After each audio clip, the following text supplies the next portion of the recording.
Hey guys, Greg here from LensProToGo, and in this video, I'm going to be teaching you how to parallax. So for this setup, I'm using a Kessler 3-foot slider and a 3-foot parallax. This process will be the same for if you're using the Stealth, the Carbon, the Traveler, the 5-foot Cineslider. As long as it can attach with a parallax bar, this setup will work. What we're going to do first is we are going to mount the parallax bar to the slider. We're going to do this by mounting both of these side plates first and then mounting the center plate. Put it underneath the slider here, and then we are going to grab one of the custom quarter 20 countersunk screws. We'll start on the right side here, but you could start on either one. We're going to line up the front hole on the bottom plate to the large hole, the large 3/8 hole on the top. And then we can start tightening this down, just hand tight.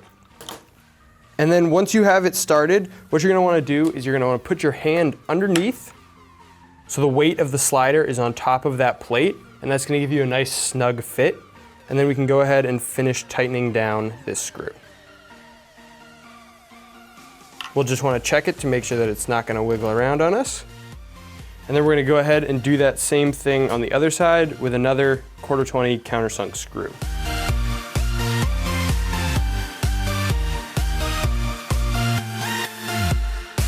Once we have the two sides done, what we're going to do now is go for the center one, and these are just using two normal countersunk quarter 20 screws. And we are going to be lining up all 5 of these holes, even though we'll only be putting the screws in 2 of them. We're going to put the screws in either side, and we're going to go ahead and put our hand underneath and then tighten these all the way down.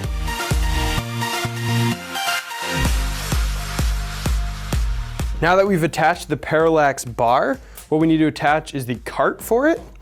So we're going to loosen up both of these knobs underneath the parallax bar here, and we will rotate one of the ends farther away from the slider. Then we will take the parallax cart, we'll collapse it so it's not spread out all over the place, and we'll slide the bearings onto the rail. Now we want to take the the 3/8 on the bottom here, and we're going to thread it onto the slider carriage.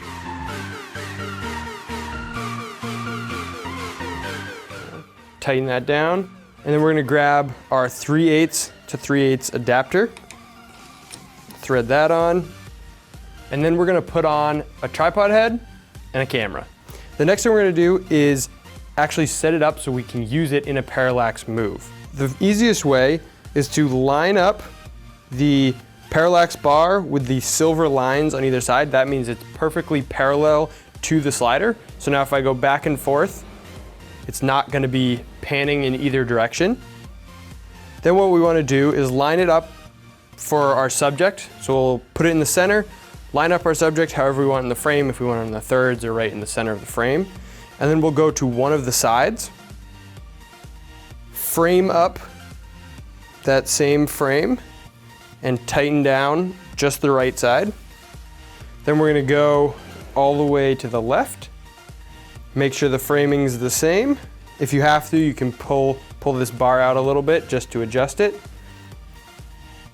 Tighten that down. And now as we do the move, the camera will pan perfectly and keep our subject right in the center of the frame. And that's how you set up the Kessler Parallax slider on a 3-foot Cineslider. If you guys want to try this out for yourself, it's a really great system, and you can also motorize it. We have all the parts you need available on our website, LensProToGo.com. And if you have any questions, leave them in the comments below. Thanks for watching.